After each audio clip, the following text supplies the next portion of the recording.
Hidden beneath the boggy mountains of Assynt in northwest Scotland lies a secret world.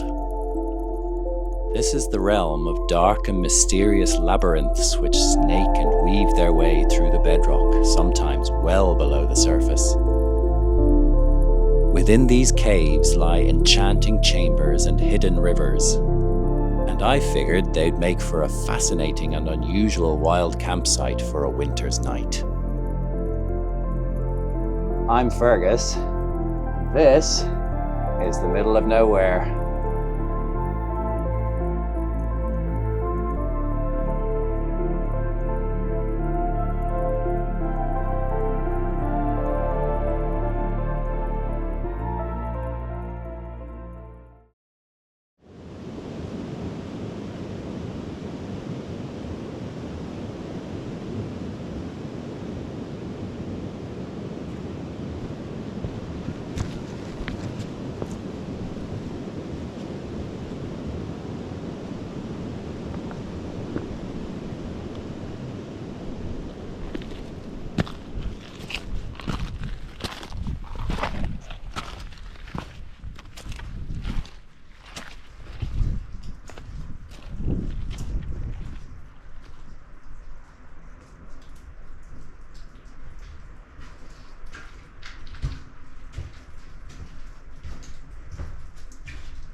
This is one of several passages known as the Bone Caves.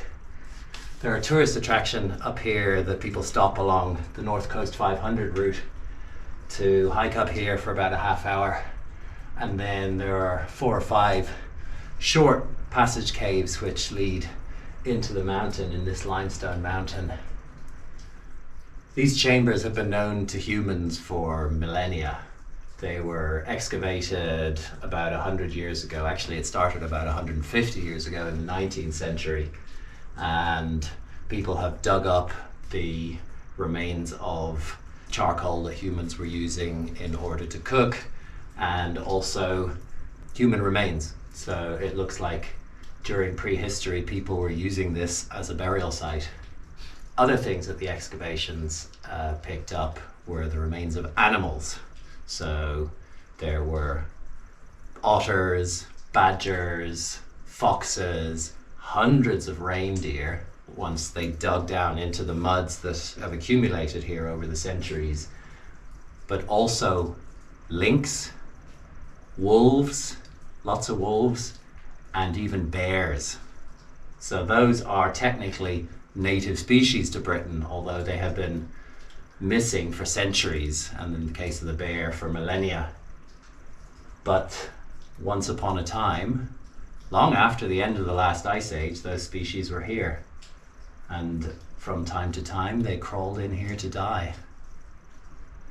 These passages, however, are only the tip of the iceberg, literally, because the limestone around here is the biggest area of limestone in Scotland, and it's riddled with passages. And beneath my feet are literally kilometers of caves, and that is where I am going to spend the rest of the day and the night and about the next 24 hours. So let's go a little bit down the valley to a more secret entrance which leads to the underworld.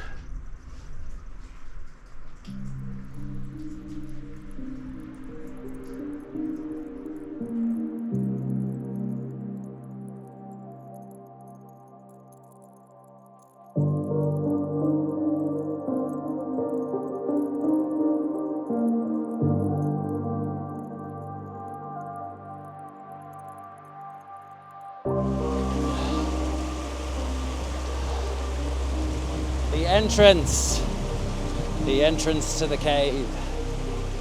Doesn't look like much, but it's a gateway to a real underground wonderland. It's not flooded, which is good. Right, I gotta change into my sophisticated caving outfit.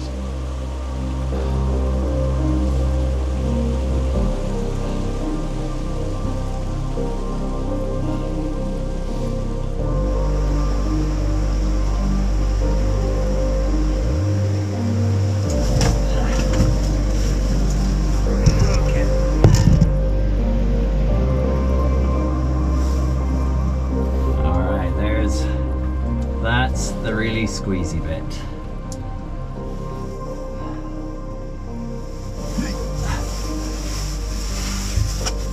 Down. There we go.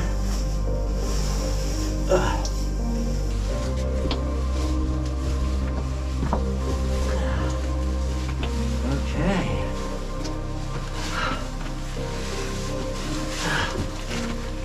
We're in. Okay, I'll try not to look directly into the GoPro, and I've got my phone light on for the moment so you can see me. So this is the chamber that you come into when you come down, and it's dark. It's a dark place in the underworld. So I got about 50, 100 meters to go to the point where I want to sleep. I've been in this cave before, so I know it. And you can hear the river. It's most of the river that was flowing up top is actually going underground at this point. So let's go down the passageway. Have a proper explore once I've dropped off my camping gear.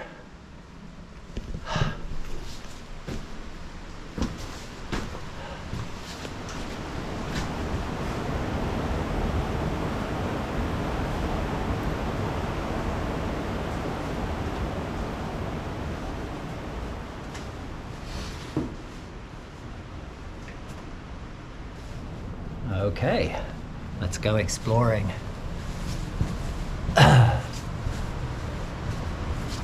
There's a couple of 100 meters of passages of all kinds around here, and it's exciting.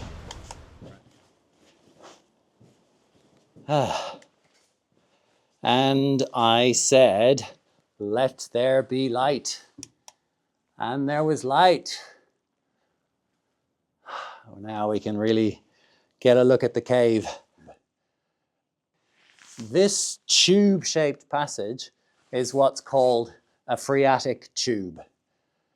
Hundreds of thousands of years ago, long way in prehistory, long before there were any humans in Britain, before glaciers carved out some of the glens around here, the geography led to the water table being a lot higher than where I'm standing now. So because this is limestone and any small cracks in the limestone would have filled with water, the water then started to erode away under pressure because there's a lot of pressure on it from above. And because it was actually underwater rather than flowing and cutting down like a river would, it eats away at the rock slowly, moving outwards in every direction. And that's how most of these passages formed, and it's as far as I'm aware, how most cave passages initially form. You can go through large areas of this and not see any of your typical speleotherms, your stalagmites and stalactites and so forth. Just cylindrical, muddy passages. But it's always exciting to see what is going to be around in the next passage. And it's another world.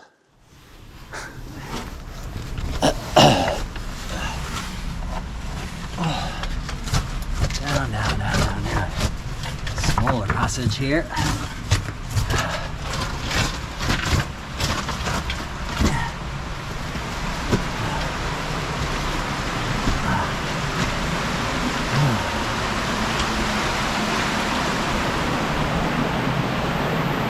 The stream.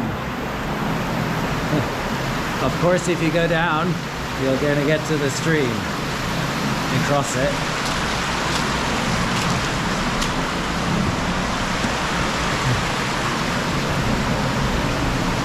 It's a little waterfall in there, very pretty.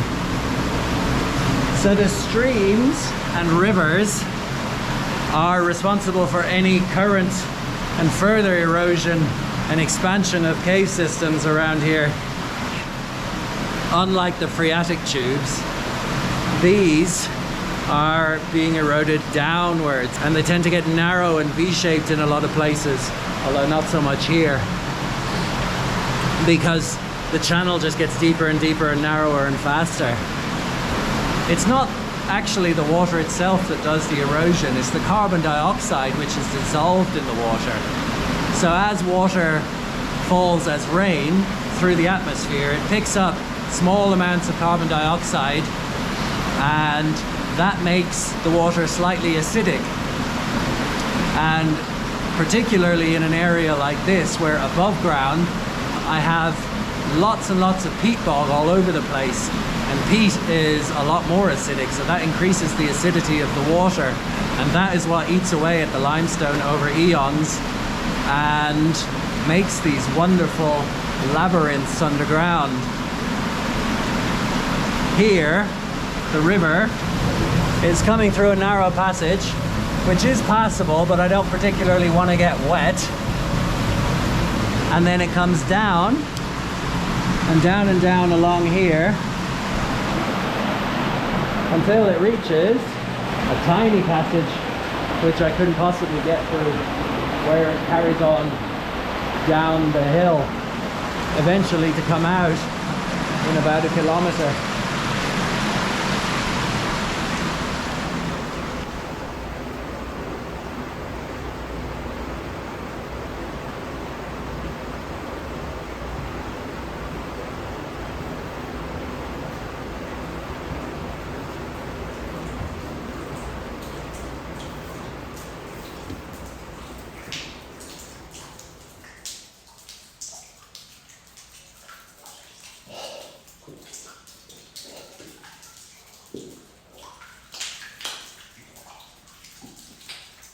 This is a very drippy chamber.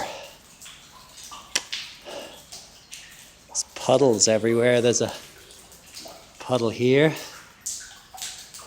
where you can see there are these little holes all over the floor where the drips have eroded their way down, drip by drip, into the mud.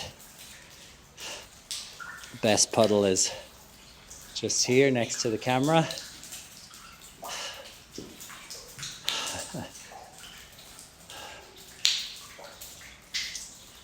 Soundscape in here makes me keep thinking I'm hearing people talking down through the passages, but it's after dark outside now.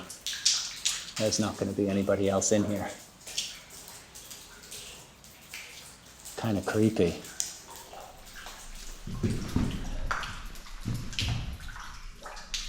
There's some calcified formations. No big stalactites, but it's very pretty.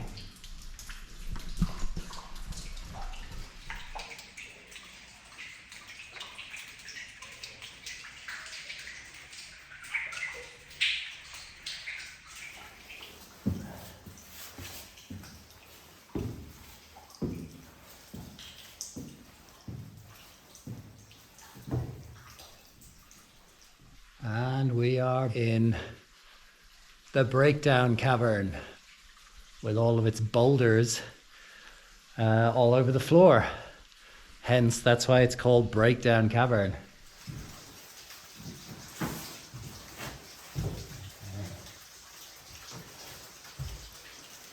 So this is the passage which will lead down to the rest of the cave system, where I am not going today.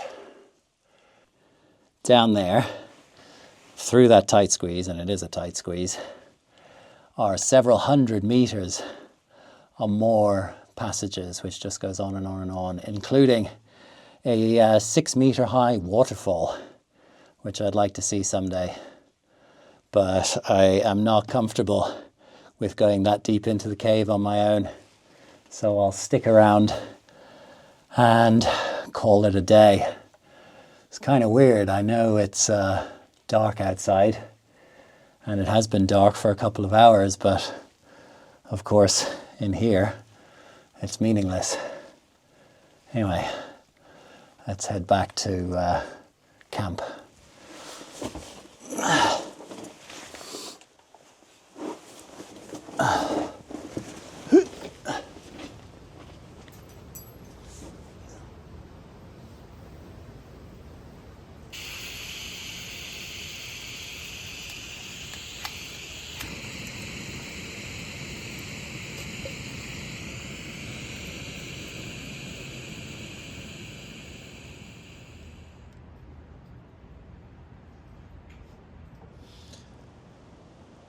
Oh, I am pooped. Really tired. Takes a surprising amount out of you. Climbing up and crawling and stooping and all the things associated with going through passages which vary in height and width. But why did I want to spend 24 hours underground? It's something which baffles a lot of the outdoorsy people that I know, because a lot of people go to the outdoors, I guess, for the openness and the sense of freedom. And this is very much the opposite. This is very confined. And this passage where I am now, and the passages where I've been predominantly filming today, have been quite big, very big, as most cave passages go.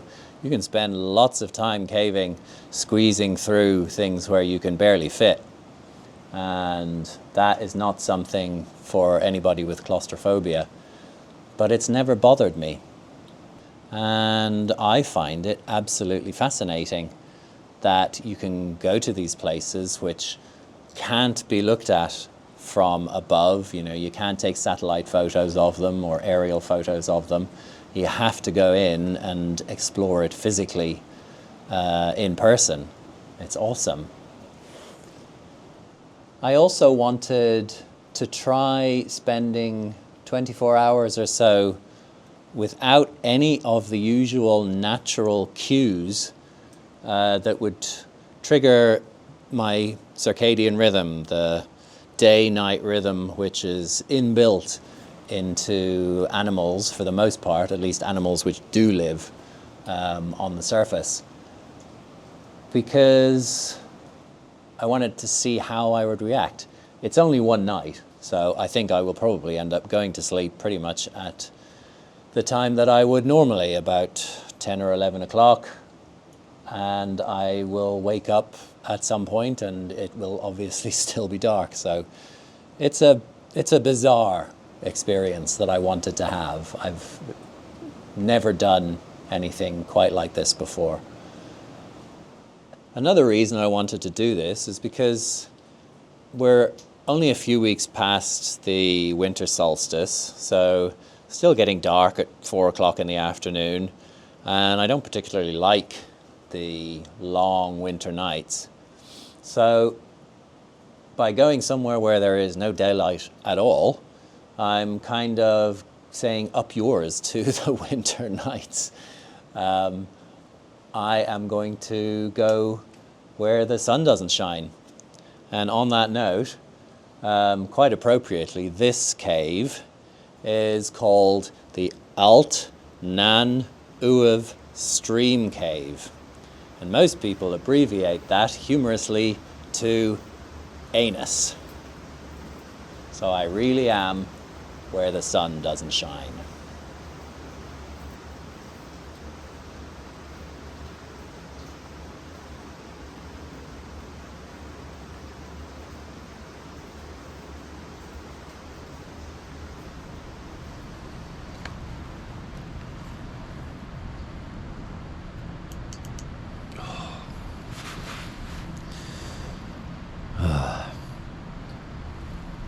Well, my phone says it's the morning, just after 9 o'clock.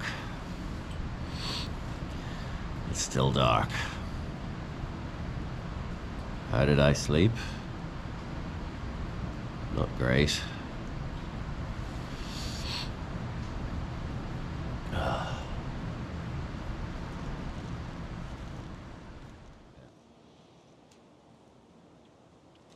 One thing I'm very conscious of in a place like this, which is so restricted and where anything that you drop is going to stay here for a long time, is making sure that I don't leave anything inside the cave. I've been very careful not to leave crumbs, and I will check that I haven't left crumbs before I leave this spot. And even to the extent that if I need to go to the toilet, I can do a wee in the stream and then it will just flow out. It'll be out above the surface within half an hour. But if I need to do a poo, this is my toilet. Everything, the poo and the toilet paper, will be coming out with me. Just like in the Apollo astronauts' capsules when they went to the moon. Yes, folks, all those astronauts that went to walk on the moon, they had to poo in bags and seal them and take them home with them.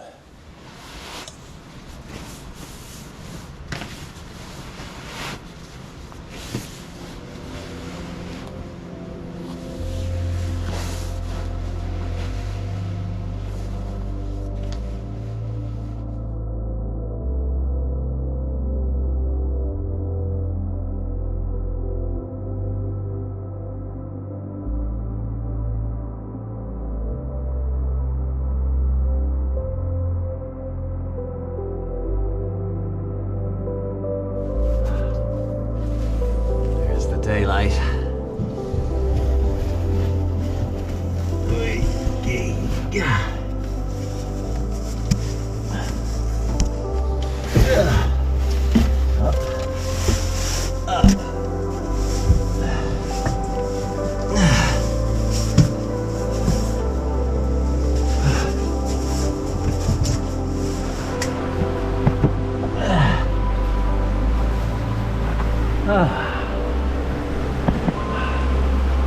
The stream, the clouds, the wind.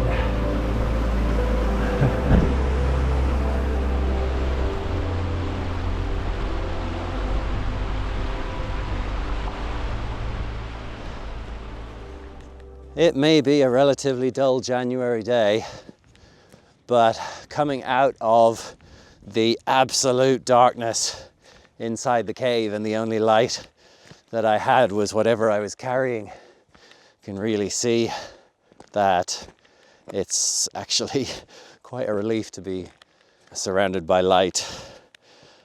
Anyhow, if you liked the video, give it a thumbs up. If you know anybody who likes this sort of material, hit the share button and share it with them, or share it on your social media feed. I'd be particularly interested to hear your comments on this one, because as I said, most outdoorsy people I know really don't like the idea of this. So let me know what you think. Would you like to spend a night in a cave or even go caving? And how many people would, and how many people find the idea absolutely horrible? Now, I know the big question on your lips is whether I had to use my Ziploc bag. Well, that is going to have to remain a mystery. That's between me and the Ziploc bag. What happens in the cave stays in the cave. See you later.